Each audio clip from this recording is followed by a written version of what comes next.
Remember that your health is the most important thing. Without your health, you don't have anything.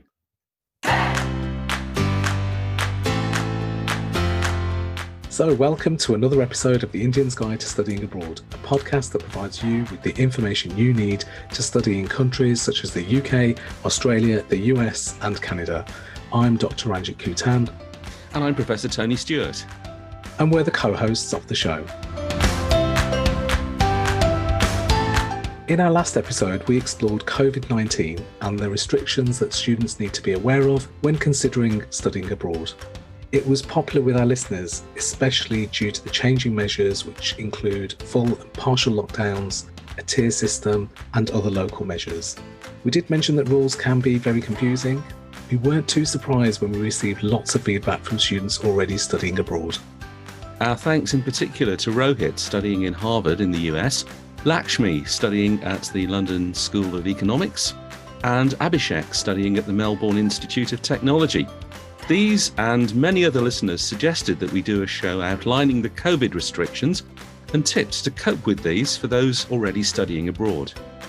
Yes, as most people are already studying abroad and those preparing to start early in the new year have some time to submit their applications. And if you are considering submitting your application, please remember we do have an episode on what to include in your application. So take a look at that. It will be in the show notes. So we'll include that in the show notes for this episode as well. But we felt today it was best to focus this episode on what you need to consider if you're already studying overseas. And we thought we'd have a bit of fun with this as well. So to make this easy to remember, we've used COVID as an acronym. And with each of those letters, we've grouped these into 5 areas. The first one to start with, C, is for care. And what we're suggesting is care for yourself. You need to take responsibility for your health. And to stay healthy, we recommend that you register with a physician or a GP immediately. Yeah, I mean, this was our final area of focus in our last episode when we looked at COVID and the restrictions. And on reflection, it should have been our first. And thank you to our listeners who told us that, because really care is the most important thing for you, isn't it, Tony? Absolutely. It is the most important thing. And without your health, you don't have anything. We mentioned some things before, but I think it's useful to just touch on those again. So what can students do to ensure they care for themselves if they are already studying abroad?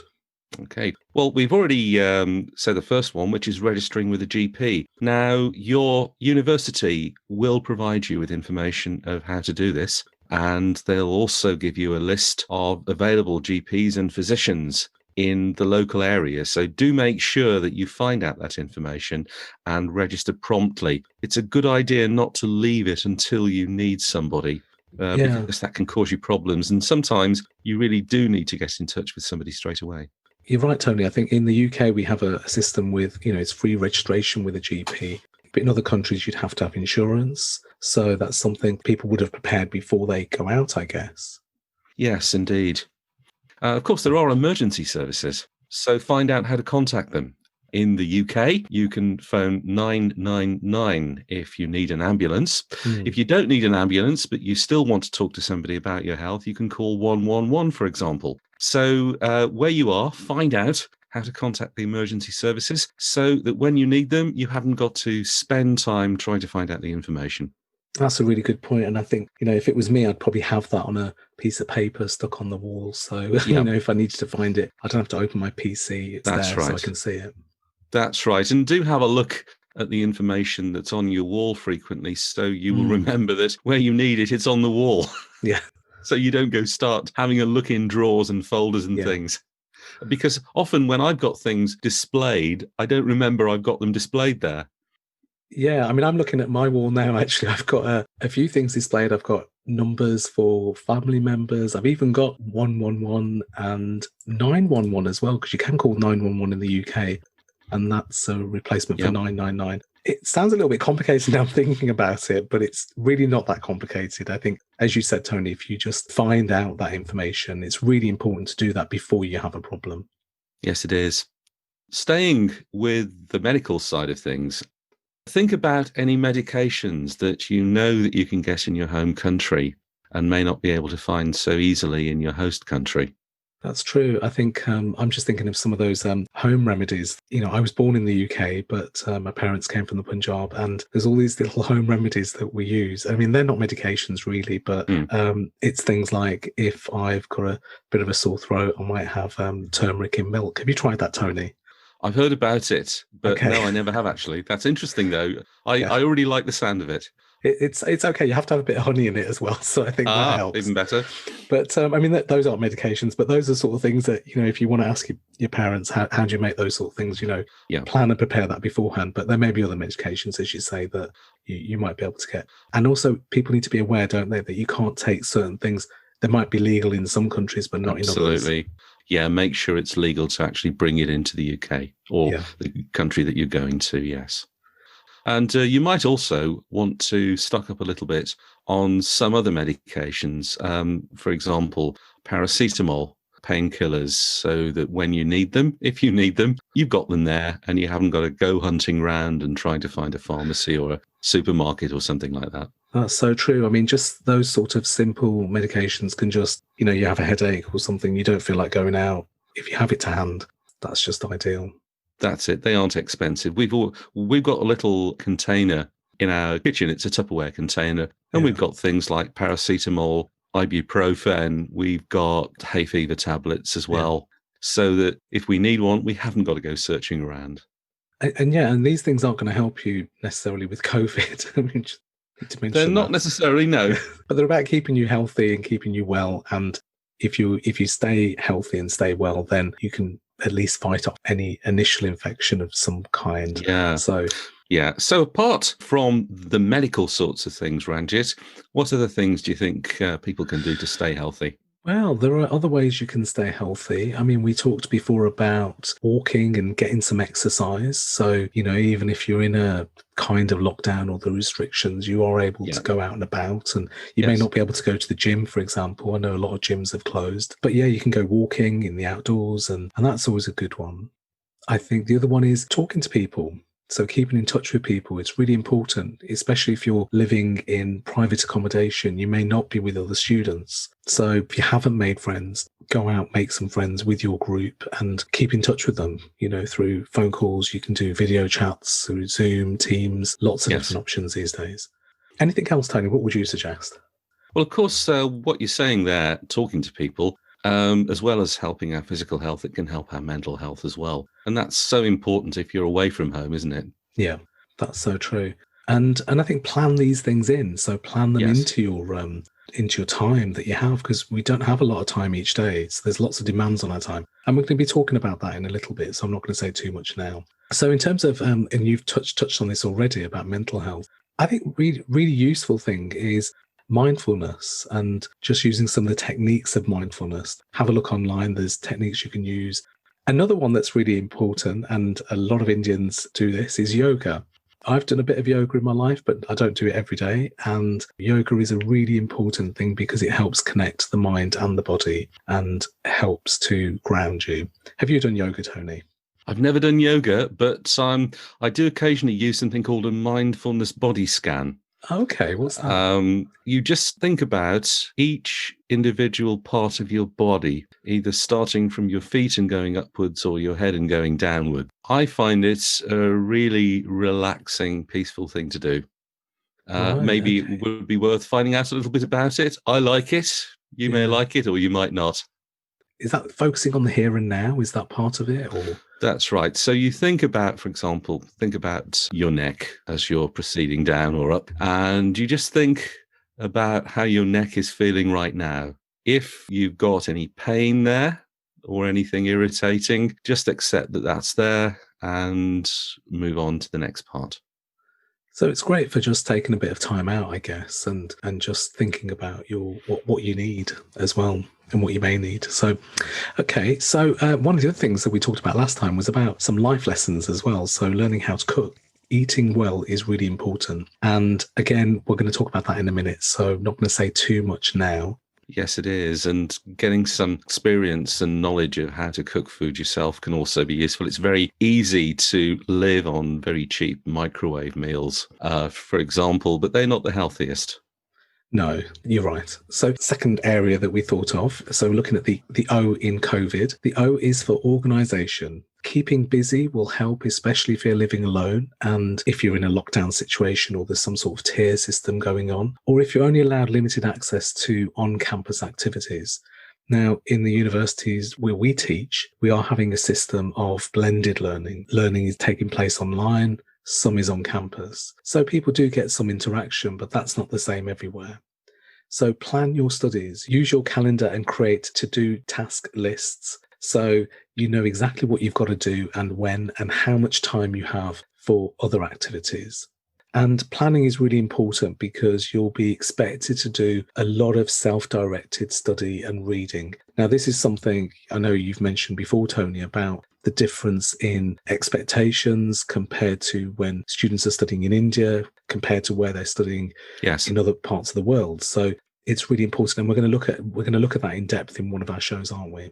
Yeah, that's right, we are. But of course, studying groups, you can form small friendship groups with people on your course. It can be a support group. You can keep in touch with each other. And as we've said before, if there are things you don't understand, you can talk them through. Perhaps there's one of you who understands them and can help the rest of you to understand it. So that can be really useful. So those can be helpful in all sorts of ways, not just your health, your mental health, your organization, your understanding of the things you're learning. And that can be really useful. And of course, it keeps you from being lonely as well, doesn't it? That's so true. And the university where you're studying will provide support for you as well. They'll provide those opportunities or create those opportunities. So check out the support pages on their websites and, speak to your program leaders or people involved in the organization of your course, because they'll be able to let you know what they can do and how they can help you. On the point of organisation, I just wanted to mention something. I mean, do you use an online calendar, Tony, or do you use a paper calendar like a diary? No, I use an online calendar. Okay. That calendar enables me to keep electronic to-do lists. Personally, I prefer paper to-do lists. Okay. So I've got a mixture of the two, a hybrid, if you like. Yeah, because I use a lot of electronic resources. So I use a Google Calendar, so Gmail Calendar. And I do find it's really useful because it can synchronize from my desktop to my phone. And also what I use my calendar for is I block out time. So if I'm reading, I'll block out time. It's not just appointments. I might block out some time for a mindfulness. What was it? A body scan you mentioned? Yes. So I might even block out time for that because we're both very busy. And I don't know about you, Tony, but I tend to go through a day and forget to actually stop and take a break. And my to-do task list, again, is electronic. And I use something called Trello. Have you heard of Trello, Tony? Yes, I definitely have. Yes. Good. Yeah, I love Trello. So I'm going to encourage our listeners to have a look at Trello. It's free. And maybe we'll do a session on Trello and how it can help students studying abroad. You can create tasks. You can even create group tasks as well. So if you're working on a project at university with a group of students, you can use Trello. So it just helps me to keep on track with things. We hope you're enjoying the show. We're taking a quick break to remind you to subscribe to our podcast on your listening platform of choice so you can hear about new episodes. Yes, and go to our website, thestudyabroadshow.com, and sign up to receive our free newsletter and download our free Study Abroad checklist. This is your essential guide that's going to walk you through every step of the process and help to make your dream of studying abroad a reality. And now we'll rejoin the show. O was for organisation, Tony. So what does V stand for? Well, Ranjit, V stands for vitamins. And what we're saying here is to eat healthily to avoid becoming ill. Learn a few recipes so you can cook meals at home. We've said this before. Have you got any student recipe ideas, Ranjit? Well, I don't know if people would eat them. I'm just thinking back to when I was a student, and anything I used to make, I'd call it, say, pasta surprise, because the surprise was I don't really know what's going to go in it. So I'd have rice surprise, everything was something surprise. You just have to know how things combine and what you like, and experiment is what I say. You can cook quite a lot of things and you don't have to go out for meals. It was a long time ago when I was at university back in the early 90s. I don't think there was as many fast food places as there are now. So you couldn't really get food quite easily out. So yeah, pasta, rice dishes, those sort of things. I was vegetarian at the time. so I'm not now. Right. But Right. it was probably easier being vegetarian because you could just, make a stew or something. And I'd make a lot of Indian recipes as well, so a lot of curries as well. But yeah, eating healthily is really important. And when we call this, we thought of what can we go with V, and we thought of vitamins. And it's true, because if you eat healthily, you'll get your vitamins, you'll feel better, and feeling better will help you generally with your studies as well. There are some thoughts that taking vitamin supplements can be helpful. Yeah. I think that there is some conflicting evidence on this, but it might be worth considering doing that. And especially with COVID, we're hearing at the moment that it may be beneficial to take certain vitamin supplements. I've been taking vitamin D and vitamin B12 since April when I heard about this. So I don't know if it's doing much to, I don't know if it's helping me much, but, I've heard the same things. And a lot of Indian people do have lower vitamin D levels anyway. So taking a supplement, especially now we're in winter where there's less opportunity to be outside and there's less sun, it's a really important thing. Yes, indeed. I personally take a vitamin supplement every day, but that's just because I rather like it. I take one of these dissolvable vitamin C tablets. Okay. That sort of is an orange flavour, and it's rather nice. You're trying not to say the brand, are you? No. It's one I get from my local supermarket, and it's their brand, so you don't have to pay big bucks for the really expensive stuff, I don't think. Okay, because I have the one that I'm going to mention the brand in case they want to sponsor the show, and that's Barocca, and I do like it, and it tastes really nice, actually. Absolutely, yes. The one I take is vitamin C and zinc. Okay. But that's just my personal choice. Some people say that can help to boost the immune system. Yeah. This one is the Barocca one is like for everything. So moving on, sticking with the acronym COVID, and we're now on I. So indeed. I is for India. It's really important to keep in touch with family at home in India, so your family and friends. But also think about your friends nearby. So you may have already made friends, as we've already talked about, and keep in touch with these people. Not just about your studies, talk about what else is going on. That will help you. If you're not feeling too well, it's good to keep in touch with people to let them know. Teaching staff, keep in touch with them, let them know how things are going, and let them know how you are. Especially if you're not on campus and you're studying online, then, drop them a line, let them know how you're getting on.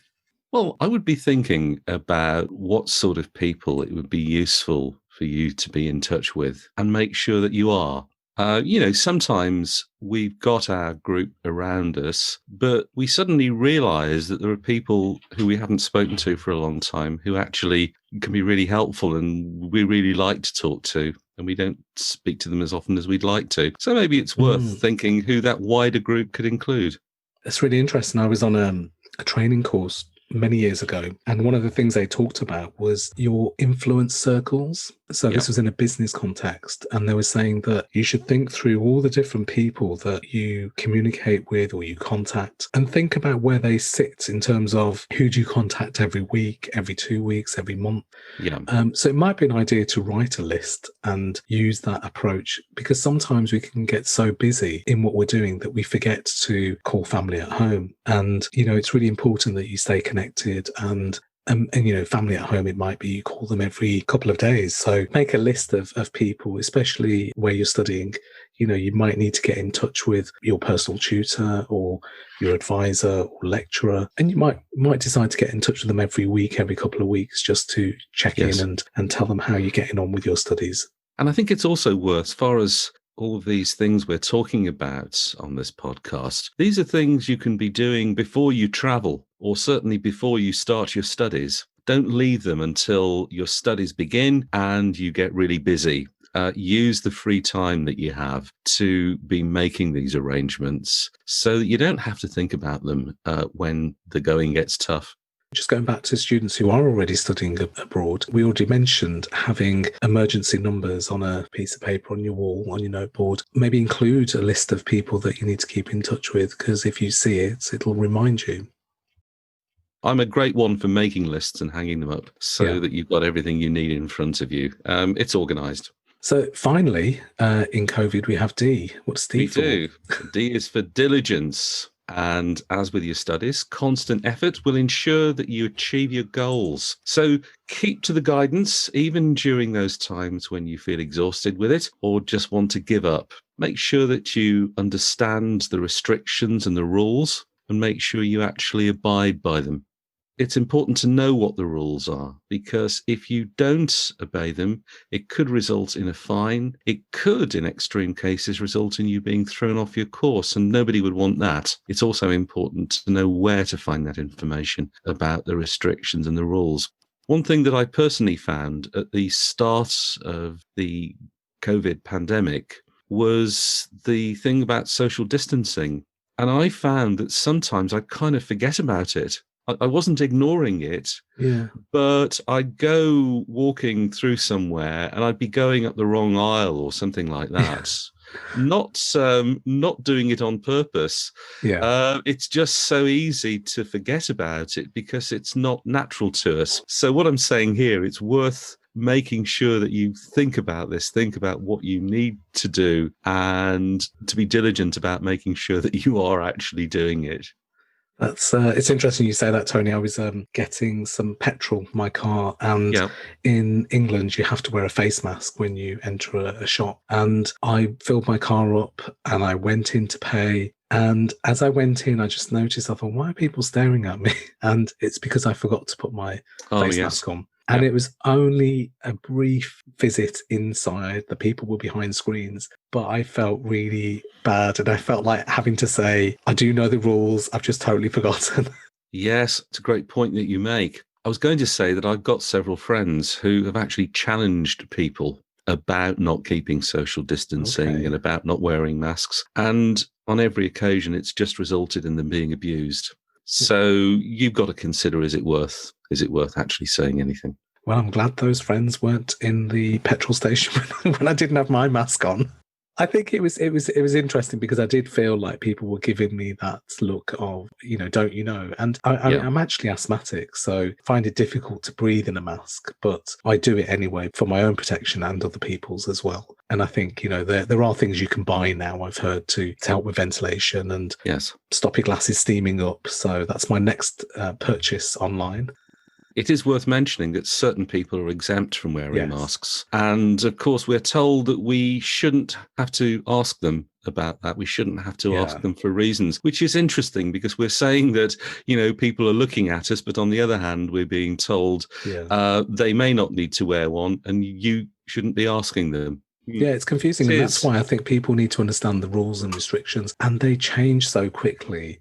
I don't know if you're getting this, Tony, but I get a lot of messages by WhatsApp, people sending me videos of, have you heard of this? Or did you know this was happening? And only yesterday, somebody sent me something about the new vaccine. So we're recording this at the time when there's news about a new vaccine that Pfizer has come up with, and it's gone through its checks and potentially could be with us by, in December. And somebody sent a video of, again, it was sort of scaremongering. My friend who sent it just put a comment on the bottom that said, I don't know what to believe anymore. And I think that's the problem we're getting. It's easier to share information. It's easier to discuss things, but there's a lot of misinformation and confusion. I think that's always been the case.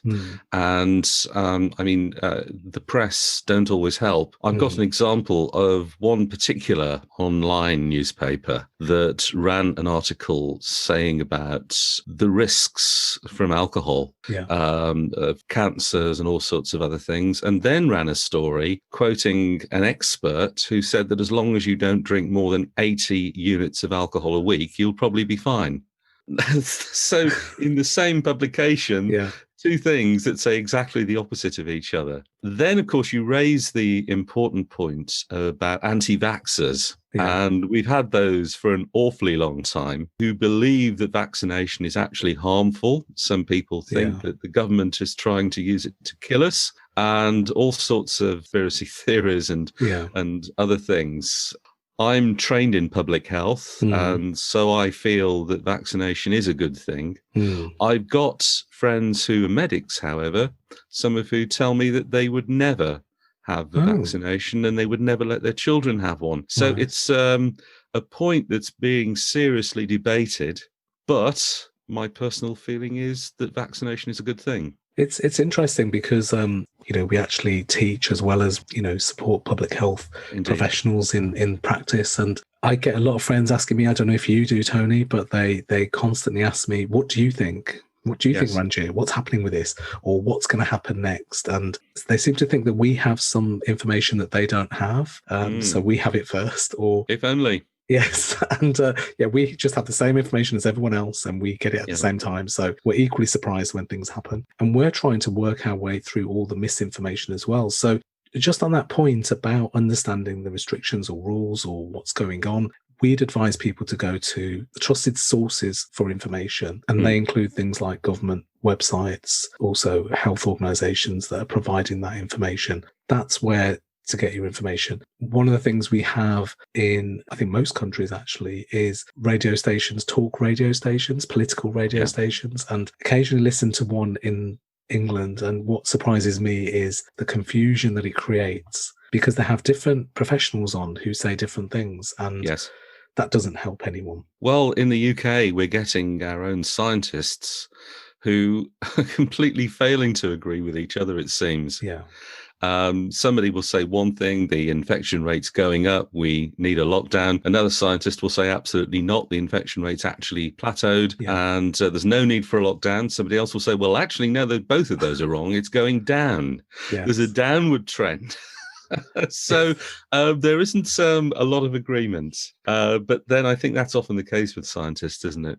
No, and I think that's one of the skills as a student, isn't it? You're having to look at the information you're presented with, and you're making a decision based on that. So, some of the skills that you'll learn in your studies is around where to find information, how to critically appraise that information, and the value of it as well, and what you take from it. So we'll all take different things from it, but the key point here is to find out the information, and the rules are really important, as you've mentioned already, Tony, about you don't want to have a fine and you don't want to be thrown off your course. The other thing, just to mention quickly before we wrap up, is if you are in a lockdown situation, there's no need to stockpile food. We've seen this across the world where people were stockpiling food. In fact, they were stockpiling toilet paper, which I found very strange because I can understand the food. I couldn't really understand the toilet paper. So it is a bizarre thing. And in fact, I saw a magazine that got published during lockdown, which on the front page advertised the fact that it came with 48 free sheets of toilet paper.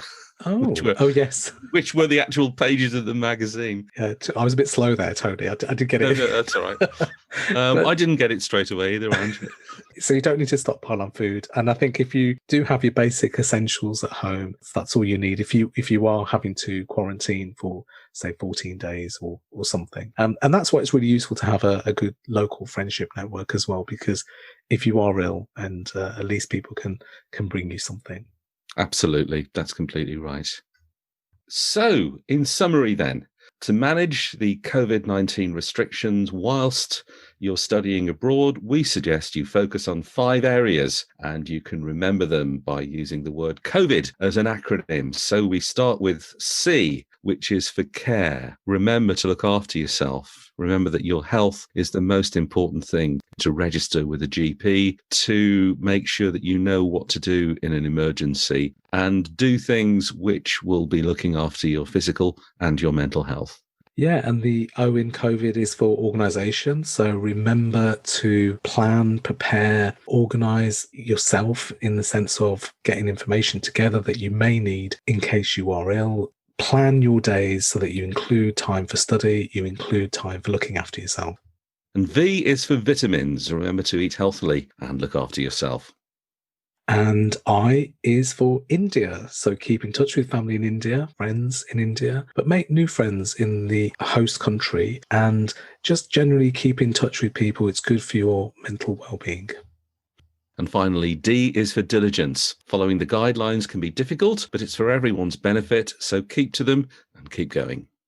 Okay, so as you know, we sign off each podcast with 1 or 2 actionable tasks that you can do straight away. Our top tip today is to use your calendar effectively. Use an online calendar to map out your scheduled classes, self-directed reading time, time to speak to family and friends back home, time to explore the local area through socially distanced walks, for example, and time to cook and exercise.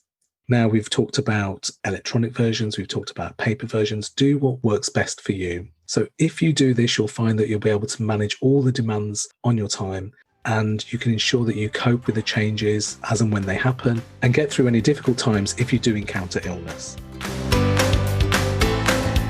We're at the end of another show with lots of great pointers. We hope you found them useful.